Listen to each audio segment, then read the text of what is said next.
Hoje é terça-feira, 3 de novembro de 2020. E no nosso devocional de hoje, onde estamos desenvolvendo o tema resolução de conflitos, nós gostaríamos de responder à pergunta: por que evitamos nos comunicar? Nós queremos apresentar algumas motivações egoístas que tentam nos impedir de resolver conflitos. E eu quero hoje destacar entre estas motivações o ciúme ou a inveja. Retirar-se em meio a um conflito sem uma boa razão é, na maioria das vezes, uma decisão que demonstra falta de tolerância amorosa. Não é uma atitude amorosa. É, na realidade, uma atitude que evidencia egoísmo. Em Provérbios, no capítulo 18, versículo 1, nós lemos assim: o solitário busca o seu próprio interesse e insurge-se contra a verdadeira sabedoria. Uma coisa, portanto, é eu educadamente encerrar uma discussão quando aquele que está em discussão comigo não está seguindo as regras, isto é, os princípios bíblicos, como os que nós temos apresentado aqui em nossos devocionais. E outra coisa bem diferente é eu abruptamente fugir daquela conversa em que há um conflito por uma ambição egoísta, uma ira pecaminosa, por medo, por orgulho ou por falta de paciência. O apóstolo Pedro foi culpado de modo egoísta, temendo se afastar dos gentios quando certos judeus estavam por perto. Ele pecou publicamente e foi repreendido por seu companheiro, o apóstolo Paulo, por causa desta atitude. Eu gostaria de ler o texto onde há o registro deste incidente, em Gálatas capítulo 2, versículos 11 a 14, nós lemos assim: e chegando Pedro a Antioquia, lhe resisti na cara, porque era repreensível. Porque antes que alguns tivessem chegado da parte de Tiago, comia com os gentios.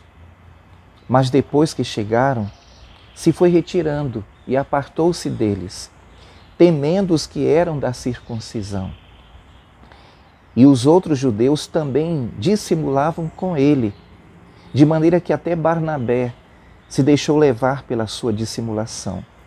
Mas, quando vi que não andavam bem e direitamente, conforme a verdade do Evangelho, disse a Pedro na presença de todos: se tu, sendo judeu, vives como os gentios e não como judeu, por que obrigas os gentios a viverem como judeus? Além das 4 falhas de caráter que já vimos em outros devocionais, como o orgulho, a ira, a impaciência e a intolerância, podem ocorrer outras reações egoístas em meio ao conflito, e para elas nós devemos estar alertas também. Nós vamos dar uma olhada em algumas motivações egoístas que nos tentam, como tentaram o apóstolo Pedro, neste texto que nós vemos aqui de Gálatas 2, versículos 11 a 14, onde o apóstolo Paulo apresenta ali a sua atitude de confrontar o apóstolo Pedro. Eu quero começar apresentando algumas dessas motivações a partir do texto de Tiago, capítulo 3, versículos 13 a 18, que nos diz assim: quem dentre vós é sábio e entendido, mostre pelo seu bom trato as suas obras em mansidão de sabedoria. Mas se tendes amarga inveja e sentimento faccioso em vosso coração, não vos glorieis, nem mintais contra a verdade. Essa não é a sabedoria que vem do alto, mas é terrena, animal e diabólica. Porque onde há inveja e espírito faccioso, aí há perturbação e toda obra perversa. Mas a sabedoria que vem do alto é primeiramente pura, depois pacífica, moderada, tratável, cheia de misericórdia e de bons frutos, sem imparcialidade e sem hipocrisia. Ora, o fruto da justiça semeia-se na paz, para os que exercitam a paz. Queremos então, a partir deste texto, destacar aqui como uma das motivações egoístas que podem surgir, podem nos tentar não resolver um conflito, queremos destacar hoje o ciúme ou inveja.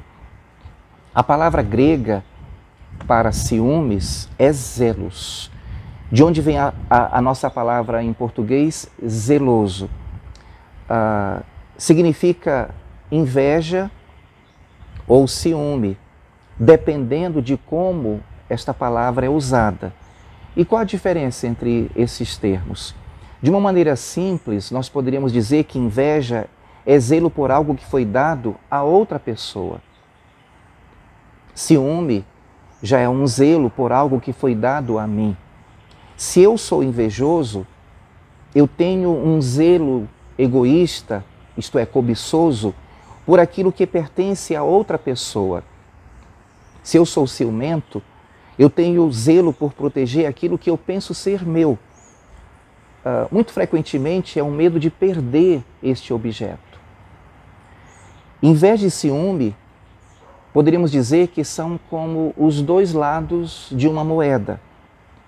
Quando uma pessoa tem ciúme, ela tem medo de ser substituída por alguém ou por alguma coisa. A ironia é que se alguém tem ciúme, a não ser que seja um ciúme piedoso, a pessoa não ama de verdade o objeto do ciúme, tanto quanto acha que ama, porque a Bíblia nos diz lá em 1 Coríntios 13, versículo 4, o amor não arde em ciúmes. O ciúme em si mesmo, como o medo, pode ser justo ou pecaminoso. E aí nós vamos, olhando para as Escrituras, nos lembrar que o nosso Deus é um Deus ciumento. Em Êxodo capítulo 34, versículo 14, nós lemos: porque não te inclinarás diante de outro Deus, pois o nome do Senhor é zeloso e um Deus zeloso. É claro, irmãos, que Deus não tem medo, mas Ele tem um genuíno interesse de que você e eu não substituamos o nosso amor por Ele por um amor a alguma outra coisa. Se amarmos qualquer coisa mais do que a Deus, nós estamos pecando e não encontraremos a satisfação definitiva em nada, a não ser nele. Em Eclesiastes capítulo 5, versículo 10, nós lemos: quem amar o dinheiro, jamais dele se fartará. E quem amar a abundância, nunca se fartará da renda. Também isto é vaidade. Seu ciúme, portanto, o ciúme de Deus, é um ciúme amoroso e santo. Tem o nosso melhor interesse em mente. Um outro exemplo que eu posso trazer para a nossa reflexão sobre um ciúme que seja justo é o que nós podemos ver na vida do apóstolo Paulo. Ele faz menção em 2 Coríntios, no capítulo 11, versículos 2 e 3, onde ele diz: porque estou zeloso de vós com o zelo de Deus, porque vos tenho preparado para vos apresentar como uma virgem pura a um marido, a saber, Cristo. Mas temo que, assim como a serpente enganou Eva com a sua astúcia, assim também sejam, de alguma sorte, corrompidos os vossos sentidos e se apartem da simplicidade que há em Cristo. Observe que o apóstolo Paulo como interessado e amoroso pai espiritual dos membros da igreja que estava em Corinto, queria que sua filha, a quem ele prometeu em casamento a Cristo, permanecesse uma virgem espiritual. A diferença entre o ciúme pecaminoso e o ciúme justo, o ciúme piedoso, tem a ver com a motivação. Você me diz qual é a sua motivação e o que você tem medo de perder, e eu lhe direi se você tem o tipo certo de zelo, de ciúme. Da próxima vez que você estiver em um conflito com alguém e você suspeitar que pode estar lutando com a inveja ou o ciúme, faça as seguintes perguntas para você mesmo. Eu tenho medo de perder algo que considero importante ou valioso? Eu tenho medo de perder algo que Deus considera importante ou valioso? Observe aqui as duas perguntas que eu fiz. Numa, eu estou colocando o foco em mim. No outro, eu estou colocando o foco em Deus. O que eu temo mais? Que aqueles que amam se afastem de mim ou que eles se afastem de Deus? Onde está a sua motivação? Eu desejo a todos vocês um excelente dia na presença do Senhor.